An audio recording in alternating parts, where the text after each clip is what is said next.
అందరికీ హాయ్. ఈరోజు చికెన్ బిర్యానీ గురించి అయితే తెలుసుకుందాం. ఇది మా హోటల్ స్టైల్ బిర్యానీ కానీ కాదు, మా ఇంట్లో చేసే చికెన్ బిర్యానీ. ముందుగా ఆయిల్ వేసుకొని అందులో బిర్యానీ మసాలా, బిర్యానీ ఆకు వేసుకొని బాగా వేయించుకోవాలి. వేయించుకున్న తర్వాత సన్నగా తరిగిన ఆనియన్స్ వేసుకొని కొద్దిగా లైట్ గోల్డెన్ బ్రౌన్ కలర్ వచ్చే వరకు వేయించుకోవాలి.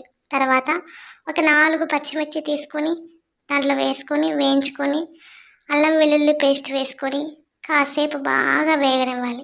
పచ్చి వాసన పోయే వరకు వేగనివ్వాలి. తర్వాత మనం ముందుగా తరిగి పెట్టుకున్నటువంటి టమాటాలు తీసుకొని అందులో యాడ్ చేసి అవి బాగా గరిటతో కలిపి కాసేపు మగ్గనివ్వాలి. మగ్గనిచ్చిన తర్వాత అందులోంచి ఆయిల్ సెపరేట్ అయినప్పుడు కొద్దిగా పసుపు, తగినంత రాళ్ళ ఉప్పు వేసి, టేస్ట్కి సరిపడినంత రాళ్ళ ఉప్పు వేసి అన్నిటిని కలిపి కాసేపు మగ్గనిచ్చాలి. అవి మగ్గిన తర్వాత మనం ముందుగా శుభ్రం చేసి పసుపు, కారం, పెరుగు, కొత్తిమీరతో మ్యారినేట్ చేసుకున్నటువంటి చికెన్ని తీసుకొని అందులో యాడ్ చేసుకోవాలి. యాడ్ చేసుకొని దాన్ని బాగా అడుగంటుకుంటా కలుపుకోవాలి. అది అడుగంటినప్పుడు చికెన్ మాడిపోతుంది కాబట్టి అడుగంటుకుంటా దాన్ని బాగా కలుపుకొని దానికి కారం, మసాలాలు మొత్తం పట్టేంత వరకు దాన్ని బాగా మగ్గనిచ్చాలి. అది మగ్గిన తర్వాత దానిలోంచి ఆయిల్ సెపరేట్ అవుతూ ఉంటుంది. సెపరేట్ అయిన తర్వాత కొద్దిగా కారం వేసుకోవాలి. అంటే టేస్ట్కి తగినంత కారం వేసుకొని కొద్దిగా గరం మసాలా, కొద్దిగా చికెన్ మసాలా కూడా యాడ్ చేసుకుంటే టేస్ట్ చాలా బాగుంటుందండి. అదంతా యాడ్ చేసుకున్న తర్వాత దాన్ని ఒక్కసారి బాగా గరిటతో తిప్పుకొని అందులో కొద్దిగా పుదీనా, కొత్తిమీర అందులో యాడ్ చేసుకోవాలి.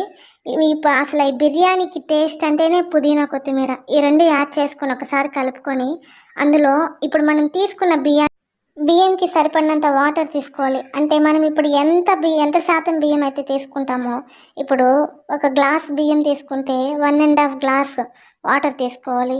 ఒక బౌల్ నిండా తీసుకుంటే ఆ బౌల్కే 1.5% మాత్రమే వాటర్ తీసుకుని వేసుకోవాలి. ఆ వాటర్ మొత్తం బాగా ఉడికి పొంగిన తర్వాత అందులో మనం కడిగి శుభ్రం చేసి పెట్టుకున్నటువంటి బియ్యాన్ని యాడ్ చేసుకోవాలి. ఇది కాసేపు నానితే బియ్యం చాలా బాగుంటుందండి బిర్యానీకి. యాడ్ చేసుకున్న తర్వాత అది మొత్తం బాగా ఒకసారి కలుపుకోవాలి.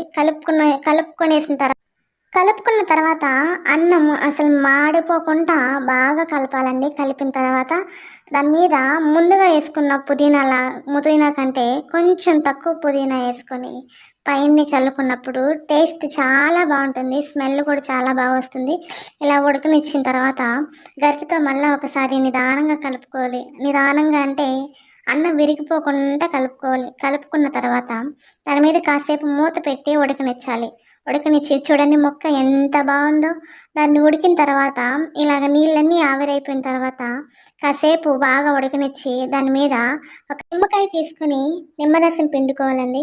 నిమ్మరసం వేసుకున్న తర్వాత ఫైనల్గా కొద్దిగా పుదీనా యాడ్ చేసుకొని మొత్తం ఒకసారి కలిపిన తర్వాత దాని మీద మూత పెట్టి కాసేపు పొయ్యిలో ఉంటాయి కదండి, మనం బిర్యానీ చేసినప్పుడు కింద నిప్పులు ఉంటాయి కదా, ఆ నిప్పులు అయితే ఆ ప్లేట్ మీద వేసేసుకోవాలి. వేసుకున్న తర్వాత మళ్ళీ మొత్తం ఒకసారి కలిపిన తర్వాత చూడండి అసలు ఆ రైస్ ఎంత బాగుందో. అబ్బా, నేనైతే తినడం మాత్రమే అండి, క్రెడిట్ మొత్తం మా అమ్మదే. మా అమ్మ చేస్తుంది బిర్యానీ.